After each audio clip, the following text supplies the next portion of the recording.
ഇതുകൊണ്ട് HMS ബ്ലോക്കിൻ്റെ ഇന്നത്തെ വീഡിയോയിലേക്ക് എല്ലാവർക്കും സ്വാഗതം. ഇന്ന് ഞാൻ നിങ്ങളുമായി ഷെയർ ചെയ്യാൻ പോകുന്നത് കണവത്തോരനാണ്. കണവയെ ചില സ്ഥലങ്ങളിൽ കൂന്തലെന്നും പറയാറുണ്ട്. ഞാനിതിനെ ക്ലീൻ ചെയ്ത് വച്ചിരിക്കുകയാണ്.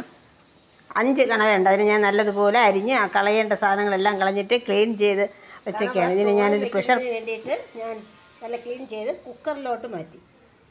കുക്കറിൽ അതിനോടൊപ്പം ഒരു നുള്ളു മഞ്ഞൾപ്പൊടി, ചെറിയ ഉള്ളി അരിഞ്ഞിട്ടത്, മഞ്ഞൾപ്പൊടി, 1 ടീസ്പൂൺ മല്ലിപ്പൊടി, 1/4 ടീസ്പൂൺ കുരുമുളക് പൊടി, ആവശ്യത്തിനുള്ള ഉപ്പ് പൊടി കുറച്ച്, ആവശ്യത്തിൽ നിന്നും കുറച്ച്, ബാക്കി നമുക്ക് പിന്നീട് ചേർക്കണം. ചേർത്ത് കുക്കറിൽ വെച്ച് ഒരു 3 വിസിലെങ്കിലും, കുറഞ്ഞത് 3 വിസിലെങ്കിലും വരണം. കുക്കറിൽ വെച്ച് വേവിക്കാൻ പോവുകയാണ്. അത് കഴിഞ്ഞ് തേങ്ങ, മുളക്, വെളുത്തുള്ളി, ഇതിൽ ഇഞ്ചിയും കൂടെ ചേർത്തിട്ടുണ്ട്. തേങ്ങ, വെളുത്തുള്ളി, മുളക് പൊടി ഇത്രയും മാത്രം ഒന്ന് ഒതുക്കി ഇട്ട് കടുവറുത്ത് ചിക്കി ഉലർത്തിയെടുക്കുന്നതാണ്. ഞാനിത് അടുപ്പിലോട്ട് വയ്ക്കട്ടെ.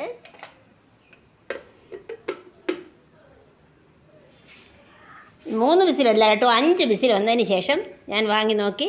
വെള്ളം ഒട്ടും ചേർക്കാതെയാണ് വെച്ചതെങ്കിൽ കുറച്ച് വെള്ളം, അതിൻ്റെ ആ മീനിലുള്ള വെള്ളമുണ്ട്. 5 വിസിൽ വന്നതിന് ശേഷം നല്ല സോഫ്റ്റ് ആയിട്ടുണ്ട്.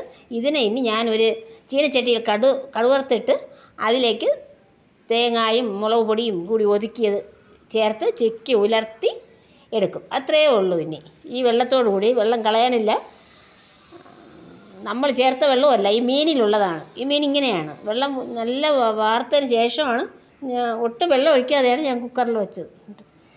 ചിക്കി ഉലർത്തി ഞാനിത് ഒരു പാത്രത്തിലേക്ക് മാറ്റി. കണവത്തോരൻ റെഡി. നല്ല ടേസ്റ്റായിരിക്കും, നല്ല സോഫ്റ്റാണ്. കുക്കറിൽ വെച്ചതുകൊണ്ടേ നല്ല ടേസ്റ്റാണ്. എല്ലാവരും ഒന്ന് ട്രൈ ചെയ്ത് നോക്കണം. നിങ്ങളെല്ലാവരും ഇത്രയും സമയം എൻ്റെ വീഡിയോ കണ്ടതിൽ സന്തോഷം. അടുത്തൊരു വീഡിയോയിലൂടെ നമുക്ക് വീണ്ടും കാണാം. നന്ദി, നമസ്കാരം.